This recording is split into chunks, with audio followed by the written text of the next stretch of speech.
Oke, Assalamualaikum warahmatullahi wabarakatuh. Sebelumnya izin memperkenalkan diri, nama saya Fauzan Akbar Nasution dengan NIM 2023-14086. Di sini saya akan mempresentasikan hasil kinerja saya, yaitu pada mata kuliah aplikasi kecerdasan buatan, membahas mengenai Smart Grid PLN dan Smart Meter System Network. Pemahaman konsep Smart Grid. Smart Grid adalah jaringan listrik modern yang mengintegrasikan infrastruktur energi konvensional dengan teknologi digital, sensor, dan komunikasi dua arah. Sistem ini memungkinkan pertukaran informasi secara real-time antara penyedia listrik dan konsumen yang meningkatkan efisiensi, keandalan, dan penggunaan energi terbarukan, serta memungkinkan deteksi gangguan otomatis. Lalu selanjutnya ada komponen utama dalam Smart Grid. Yang pertama itu ada Smart Power Plant, pembangkit listrik modern yang mengintegrasikan teknologi digital, sensor IoT, dan komunikasi dua arah untuk memantau, mengelola, dan mengoptimalkan produksi energi secara real-time. Adapun fungsinya yaitu yang pertama, ONM, Guardian Fraud Recognition, menggunakan sistem cerdas untuk memantau operasional dan pemeliharaan guna mencegah kerusakan fatal, serta mendeteksi pola kecurangan atau anomali pada sistem pembangkit. Yang kedua ada Carbon Capture Environmental Monitoring, yang mengintegrasikan teknologi untuk menangkap emisi karbon dan memantau dampak lingkungan secara real-time. Lalu selanjutnya ada Baterai Manajemen, mengelola sistem penyimpanan energi untuk menyeimbangkan pasokan, terutama saat menggunakan sumber energi terbarukan VRA yang sifatnya fluktuatif. Selanjutnya, Smart Transmission, modernisasi saluran transmisi listrik yang menggunakan teknologi digital, sensor canggih, dan komunikasi dua arah untuk memantau, mengatur, dan mengoptimalkan aliran energi secara real-time. Adapun fungsinya yaitu yang pertama, demand response, menyesuaikan aliran listrik berdasarkan kebutuhan beban secara otomatis agar stabil. Yang kedua ada Line Safety Security, memantau keamanan jalur transmisi dari gangguan fisik maupun sistem. Yang ketiga ada Automatic Vegetation Monitoring, menggunakan sensor atau teknologi pemantauan otomatis untuk mendeteksi pohon atau tanaman yang tumbuh terlalu dekat dengan kabel tegangan tinggi guna mencegah korsleting atau pemadaman. Selanjutnya ada Smart Distribution, modernisasi jaringan distribusi listrik yang menggunakan komunikasi dua arah untuk mengelola aliran energi secara otomatis, efisien, dan andal. Sistem ini mendeteksi gangguan secara real-time, mengoptimalkan aliran listrik dari pembangkit termasuk energi terbarukan ke konsumen, serta mengurangi pemborosan. Adapun fungsinya yaitu yang pertama, Equipment Anomalies Identification, mendeteksi secara dini kerusakan pada trafo atau kabel distribusi sebelum menyebabkan pemadaman total. Yang kedua ada Maintenance Policy Management, mengatur jadwal perawatan aset distribusi secara otomatis berdasarkan data performa alat. Yang ketiga ada Demand Response, sisi konsumen, memungkinkan sistem untuk berkomunikasi dengan perangkat di sisi pengguna untuk mengoptimalkan penggunaan energi saat beban puncak. Lalu ada Smart Control System, yaitu teknologi berbasis digital, sensor, dan kecerdasan buatan AI yang memantau, mengatur, serta mengoptimalkan aliran listrik secara otomatis dan real-time. Selain itu, bisa untuk mengintegrasikan data dari semua sektor. Adapun fungsi rincinya yaitu monitor energi use, memantau seluruh aliran energi dari hulu ke hilir secara transparan. Lalu ada Outage Management System, mendeteksi lokasi pemadaman secara instan dan mempercepat proses pemulihan, self-healing. Lalu ada AI Generation Planning, Rosman, menggunakan kecerdasan buatan AI untuk memprediksi kebutuhan listrik di masa depan dan mengelola pengadaan energi secara lebih ekonomis dan akurat. Mengapa Smart Grid penting dalam sistem kelistrikan modern? Smart Grid dalam kelistrikan modern itu penting karena kemampuannya mengintegrasikan energi terbarukan yang fluktuatif, meningkatkan efisiensi distribusi, dan meningkatkan keandalan melalui teknologi digital dua arah. Sistem ini memungkinkan pemantauan real-time, deteksi gangguan otomatis, serta integrasi prosumer. Analisis Smart Meter Network, arsitektur Smart Meter System Network. Yang pertama itu ada Field Area Network FAN, jaringan komunikasi lokal yang menghubungkan smart meter di rumah, toko atau pabrik menuju unit pengumpul data yang disebut konsentrator. Lalu yang kedua ada Wide Area Network WAN, jaringan komunikasi yang luas yang menghubungkan konsentrator di lapangan menuju sistem utama di perusahaan listrik utility company. Lalu selanjutnya ada alur komunikasi data, smart meter, concentrator, utility company. Di sini saya akan menjelaskan terkait alur komunikasi datanya, yang dimana alur komunikasi datanya yaitu data penggunaan energi smart meter dicatat dan dikirimkan secara nirkabel atau kabel ke konsentrator yang untuk mengumpulkan data dari banyak meteran, lalu diteruskan melalui jaringan WAN seperti fiber optik atau satelit ke pusat data utility company untuk diproses menjadi informasi billing atau status jaringan. Nah, teknologi komunikasi ini apa sih yang digunainnya? Menggunakan kombinasi teknologi nirkabel, wireless, kabel fiber optik, dan BPL atau PLC yang memanfaatkan kabel listrik sebagai media pengiriman data. Lalu, fungsi dan peran smart meter. Fungsi utama smart meter dalam sistem kelistrikan, yang pertama itu pencatatan otomatis dan real time, seperti yang saya jelaskan tadi, mengukur konsumsi energi, arus, dan tegangan secara real time tanpa perlu petugas pencatat ke lokasi. Yang kedua, ada komunikasi dua arah, memungkinkan pertukaran data dua arah antara meteran pelanggan dengan pusat kontrol PLN secara remote.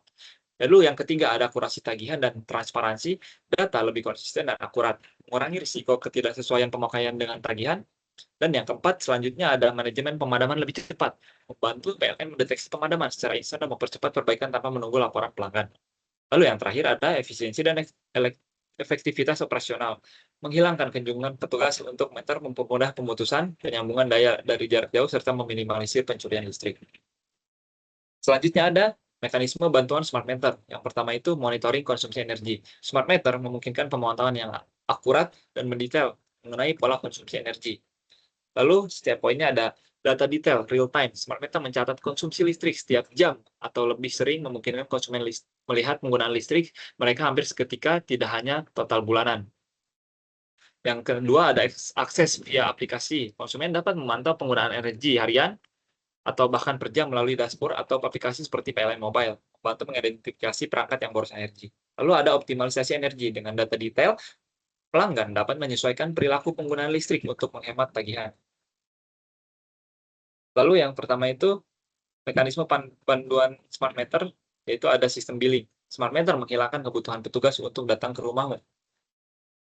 Lalu setiap poinnya yaitu ada pembacaan jarak jauh, remote reading, data penggunaan dikirim langsung ke sistem PLN, memastikan akurasi data dan menghilangkan potensi kesalahan manusia, human error dalam pencatatan. Lalu selanjutnya ada fleksibilitas, prabayar atau pasca bayar. Smart meter AMI dapat dikonfigurasi sebagai prabayar maupun pasca bayar dengan mudah. Lalu ada penagihan lebih cepat, tagihan pasca bayar diterbitkan berdasarkan data aktual, bukan estimasi. Lalu selanjutnya ada deteksi anomali atau pencurian listrik. Smart meter modern memiliki fitur anti perusakan, anti temper, dan deteksi gangguan yang canggih.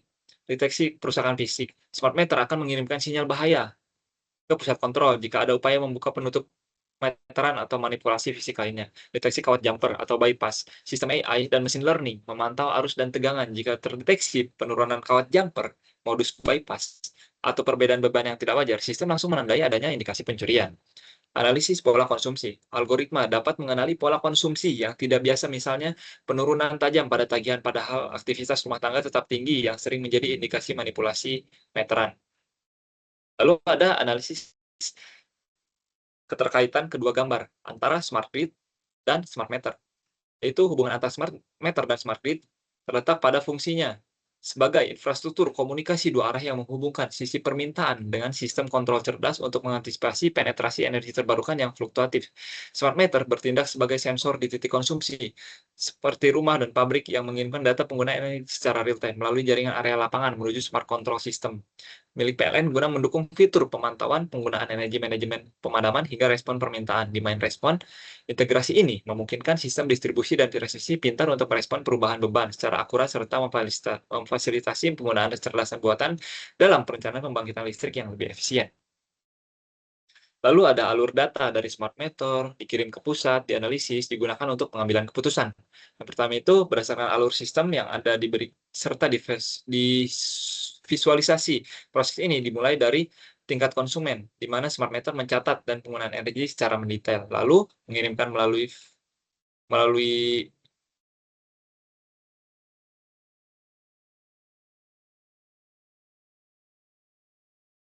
lalu dikirimkan melalui field area network atau WAN. Setelah data sampai di pusat, informasi tersebut diintegrasikan ke dalam smart control system untuk diproses oleh teknologi seperti AI. Lalu digunakan sebagai dasar pengambilan keputusan strategis, seperti melakukan demand response untuk menyeimbangkan beban, mengelola gangguan melalui outage management system, hingga merespon fluktuasi pasokan energi terbarukan secara cepat dan akurat. Lalu, apa yang akan terjadi jika smart meter tidak digunakan dalam smart grid? Nah, ini yang paling penting. Jika smart meter tidak digunakan dalam ekosistem smart grid, maka seluruh konsep jaringan listrik pintar yang terintegrasi akan kehilangan panca inderanya. Berdasarkan visualisasi sistem yang diberikan, smart meter bertindak sebagai jembatan informasi antara sisi konsumen dan sistem kontrol pusat. Tanpa smart meter, smart grid hanyalah jaringan tidak konvensional yang tidak memiliki kemampuan adaptif. Jaringan akan tetap bersifat satu arah, kaku terhadap perubahan beban mendadak dari energi terbarukan, dan proses pemulihan gangguan akan tetap manual dan tidak efisien. Walaupun ada selanjutnya ada analisis kritis. Apa tantangan dalam implementasi smart grid? Yang pertama itu ada tantangan finansial, biaya tinggi, diperlukan modal besar untuk membangun infrastruktur lama dengan teknologi digital. Dan yang kedua, ada keamanan cyber dan privasi data. Hacker-hacker, ketergantungan pada teknologi digital meningkatkan risiko serangan cyber, seperti yang dari hacker yang saya sebutkan tadi. Lalu ada integrasi energi terbarukan, sumber energi terbarukan seperti surya yang bersifat fluktuatif, sehingga menuntut smart grid untuk memiliki kemampuan manajemen stabilitas jaringan yang tinggi. Bagaimana sih peran teknologi IoT dan AI dalam meningkatkan smart grid?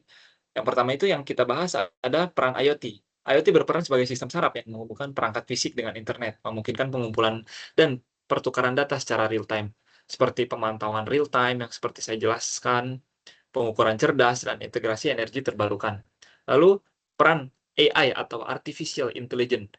AI berperan sebagai otak yang memproses data besar dari perangkat IoT untuk membuat keputusan otomatis, prediksi dan optimasi jaringan, seperti peramalan beban, pemeliharaan prediktif, optimasi aliran daya, dan keamanan cyber dan anomali yang sudah dibahas tadi. Contoh smart grid pada PLN. Nah, smart grid ini sudah diterapkan ternyata di pembangkit perusahaan listrik negara. Dijelaskan Gardu Induk. Contohnya, PLN mentransformasi infrastruktur fisik konvensional menjadi digital untuk pengawasan yang lebih presisi. Contohnya, pada Gardu Induk Serondol di Semarang telah disulap menjadi GI digital. Teknologinya yaitu pengaturan gardu yang sebelumnya manual, ini terotomitasi, memungkinkan deteksi potensi gangguan lebih awal dan pemeliharaan yang lebih tepat waktu. Smart grid dan smart meter dikombinasikan dengan machine learning. Nah, apa yang bakal terjadi? Menciptakan sistem ketenaga listrikan yang proaktif dan bukan sekedar reaktif. Data dari jutaan smart meter diolah oleh algoritma machine learning untuk memberikan efisiensi yang tinggi, seperti peramalan beban yang sangat presisi dan strategi demand respon yang cerdas. Lalu, insight mendalam dan relevan mengenai smart meter dan smart grid. AI dan IoT, otomasi masa depan, AI untuk prediksi presisi. Lalu ada cyber security untuk perlindungan infrastruktur kritis, keamanan data dua arah, dan yang ketiga ada tantangan utama, infrastruktur komunikasi, membangun wide area network WAN yang stabil untuk menghubungkan ribuan smart meter di lokasi geografis yang berbeda memerlukan investigasi infrastruktur komunikasi yang masif dan andal. Jadi kesimpulannya dari semua ini, yang pertama itu ada peran smart meter. Yang pertama, sebagai jembatan komunikasi dua arah. Smart meter berfungsi sebagai titik akhir endpoint yang menghubungkan konsumen dengan perusahaan utilitas melalui jaringan komunikasi seperti wireless atau fiber optik untuk pertukaran data secara real time. Monitoring dan layanan mandiri, alat ini memungkinkan pemantauan penggunaan energi secara akurat dan mendukung sistem manajemen pemadaman yang lebih responsif di sisi konsumen. Yang kedua, pentingnya smart grid. Ini tidak kalah penting. Mitigasi fluktuasi energi terbarukan. Smart grid sangat krusial untuk mengantisipasi penetrasi variabel renewable energy (VRA) yang masih di mana fluktuasi kini terjadi tidak hanya di sisi permintaan (demand), tetapi juga di sisi pasokan (supply). Otomasi dan efisiensi operasional. Sistem ini mengintegrasikan AI untuk perencanaan pembangkitan serta teknologi canggih di seluruh jalur pembangkit, transmisi, hingga distribusi, guna mendeteksi anomali peralatan dan menjaga keamanan aset secara otomatis. Terima kasih. Mungkin cukup sekian presentasi dari saya. Kurangnya mohon maaf. Assalamualaikum warahmatullahi wabarakatuh.